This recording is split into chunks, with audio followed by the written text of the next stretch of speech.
can't keep his phone. Have you guys seen Esports and the E-League? I don't know if that's sports, but it's great mind savvy. I have not seen it, Ernest. I have seen it. More than 12 million people attended live esports events in the U.S. and Western Europe in 2014. And we had a couple of games played today between North America and Europe. And we want to go over to the guys who have kind of called that action, and really our counterparts in the E-League would be James Bardolph and Richard Lewis and Duncan Thorin Shields. Fellas, how'd it go today?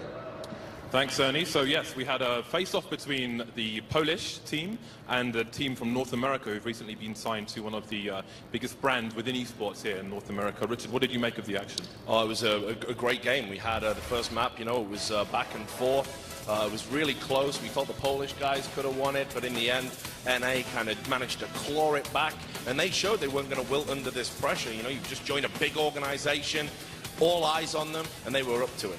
Yeah, I mean, the first map really was out because this was the one where we expected lounge gaming. The Polish guys were favoured, but you saw grit and you saw class from the guys from Optic. They took the map away from the Polish guys, and then on their map, took care of business, big time win, took this series 2-0, and deservedly so. They were the better team. They take their spot in the E-League.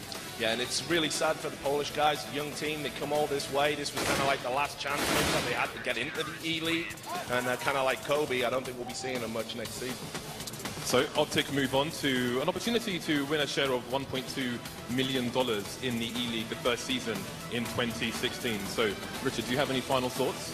I just think it's going to be awesome. You know, I know that our colleagues over there on the other desk, the NBA desk, they're kind of a little bit perplexed about what's happening, but esports is coming up in a big way. It's going to be a huge year, $2.4 million up for grabs. It's only going to get bigger with organizations like Turner involved. Yeah, I mean, I just want to stress in this game, even though it was a 2-0, it wasn't just a complete whitewash. In the first game, the lounge guys did turn up. They had a really great game. Problem for them is Shazam.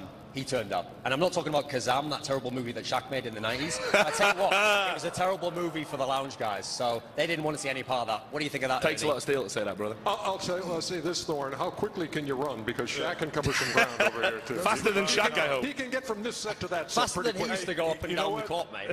That was pretty funny, David Buckham. Hey, you know what? I met those guys earlier. They're very nice guys. And I wouldn't say we're perplexed about it. We're very curious about it, and I appreciate the insight today. Since you guys think it's a sport, we'll challenge you guys in a couple weeks. Any game you want, you come to any game. And I'll make you eat those words, buddy, because it's getting better. Okay. It's getting better. We challenge you 3. Okay. What about weight loss? Should we do that? What about muscles? What about boxing when I come over there and punch you?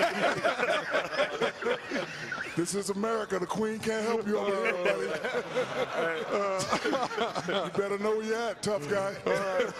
James and Richard and Thorin, you know what? Thank you guys very much. It was cool. It was cool meeting those guys earlier, but it always intrigues me when you meet a brother and he starts speaking in English accent.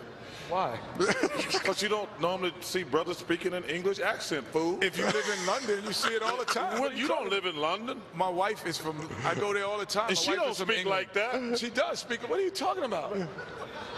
That's like going and saying, oh, it's like going to the South and seeing a brother speak Southern. Like, that's what they speak in the South. They Southern. What does his wife speak, Chuck?